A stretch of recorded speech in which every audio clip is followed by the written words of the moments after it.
Welcome to the Bible Journey. My name is Mark Green, and I'm the pastor of adult ministries here at Otterbein Church.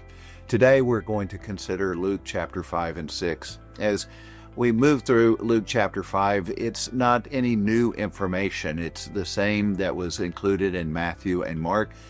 But as I read chapter 5 one morning, it occurred to me that there's an overall flow to chapter 5 that I thought would be fun to point out to you. In verses 1 through 11, Jesus is sitting in a boat teaching the people, and when he's done, he says to Peter, James, and John, hey, push out a little further and let's go fishing. Peter was a fisherman by trade.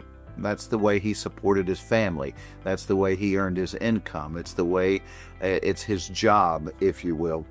So Peter reluctantly obeys. They push out from the shore, throw the nets over the side, and suddenly they have this massive haul of fish. So much so that he calls for the other fishermen to come, for James and John to come out in their boat and help with it all. And suddenly this great haul of fish that will provide for his family. And I think one of the things that Jesus is doing here, besides showing Peter his power over nature, is saying, Peter, I understand that you have to take care of your family. I understand you need a job and you need to be good at your job. In verses 12 through 16, Jesus heals a man with leprosy. That's an astounding thing. People did not heal from leprosy. And in doing this, I think Jesus is saying to the man and to us, I understand and care about your physical needs.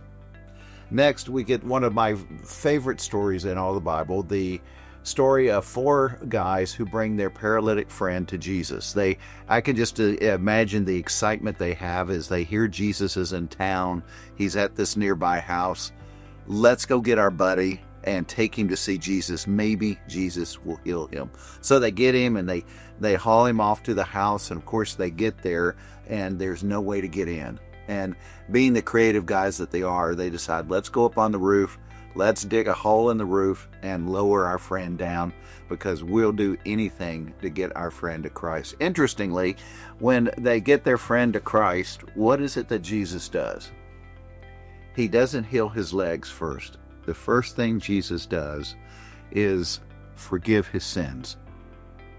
You see, I think it would be better to enter into eternity with God as a cripple than go to hell with whole legs. Whole legs are great, but one day you're going to die and you're going to go into eternity. So Jesus deals with his heart first. And then, because Jesus is so good, he heals the man's legs as well. I think in this picture we see Jesus is concerned for our spiritual condition, our need for forgiveness. The final experience is Jesus calling Matthew to himself. Now remember, Matthew is a tax collector. That meant he would have been despised by his fellow Jews and loved by the Romans. And I love Jesus calls Matthew to himself and then says, let's go to your house and have some food. Let's go to your house for dinner. And so, of course, Matthew invites all his tax collector friends. Being a bunch of guys who had forsaken the Jewish faith and embraced Rome in order to make a living. But when Jesus calls Matthew, he gives Matthew a new life mission. Matthew, your mission is no longer to collect taxes for Rome. Your mission now is to follow me and build the kingdom of God. You see, men and women, I think God cares about our jobs. He cares about our physical needs. He cares about our need for forgiveness. And he cares about giving us a life purpose. As you read through chapter 5 of Luke, I want you to take some time and just consider all those things and consider how you should respond to that reality. Now, Luke 6 sounds very familiar to the Sermon on the Mount, but it's not. It's actually a different sermon, and it's called the Sermon on the Plains.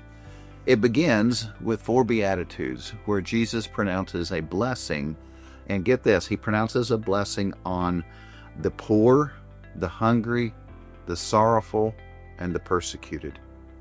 Jesus says, I'm going to pronounce these blessings, and I think we should take this as a whole group, not 4 individual people, but a whole group of Jesus saying, God notices and cares for those who have needs.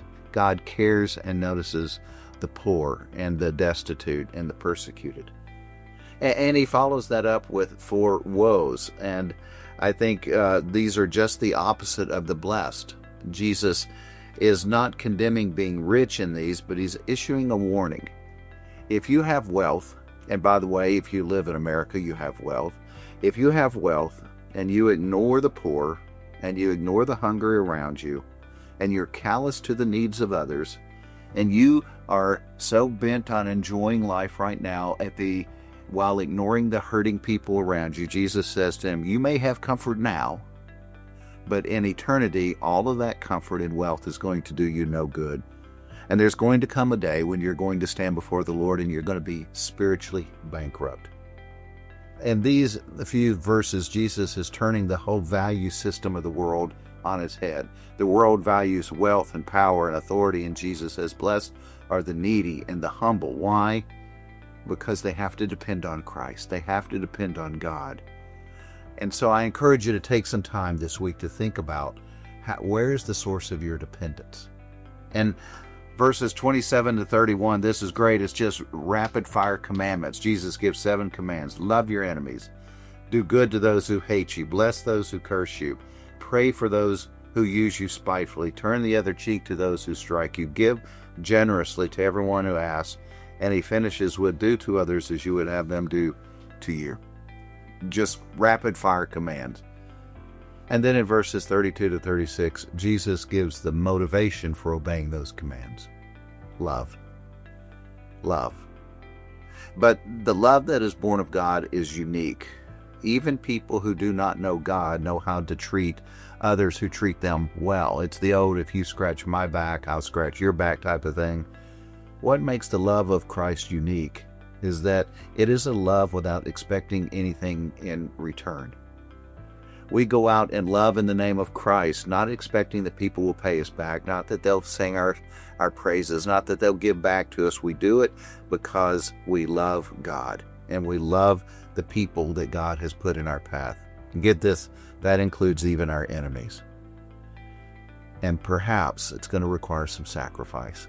Not going to be convenient, might require some humility, might ask you to do some things that are out of your comfort zone. But in that moment, you may feel like you got nothing in return for your kindness. And Jesus is saying, no, what you got was me noticing that you did that. Well done. And it will draw you closer to Him, and it will draw your character more in conformity with who He is. Jesus ends that paragraph with the words, be merciful as your Father in heaven is merciful. That's one of those pithy statements that sounds so good, but what does it look like in everyday life? How do I show mercy? Well, first, it means not to be judgmental, especially towards the needy that Jesus had mentioned earlier. Now, we need to be careful here. The command and the warning is against being judgmental, looking down on others, condemning others, thinking yourself better than other people. Jesus is not telling us not to be discerning. He's not telling us to make judgments between truth and error, right and wrong. What Jesus is saying is you need to be careful of your tendency to judge others by condemning them, refusing to forgive them, and thinking yourself better. Instead, we should be generous. That's the other option. We should be generous, because how you judge others and how generous you are will determine how God rewards you. Then in verses 39 to 42, we get this great parable that challenges our leadership and self-examination. Jesus says a blind person cannot lead a blind person, or else they're both going to fall into a pit. It makes sense, doesn't it? In other words, Jesus says, a disciple should seek to be like his teacher. And Jesus is giving this as a warning to the Pharisees around him. The Pharisees were the blind leading the blind. They were leading them down a destructive spiritual path because they were on a destructive spiritual path themselves. It makes sense to follow this idea up with the value of examining our life and examining our life as we seek to help others. We need to identify our own deficiencies, our faults, and our weaknesses in order to lay those at the feet of Christ and allow the power of God to work through us to serve others. Jesus then takes hold of a common image his listeners would have been familiar with to challenge their character and their behavior. In verses 43 to 45, Jesus says, "Can a tree produce a tree will only produce fruit in alignment with who it is.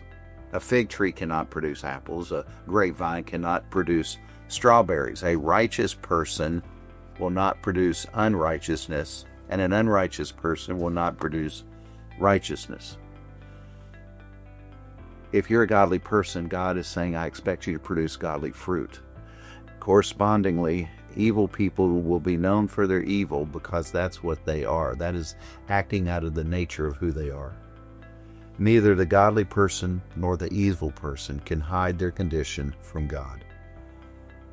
Their behavior will reveal their allegiance.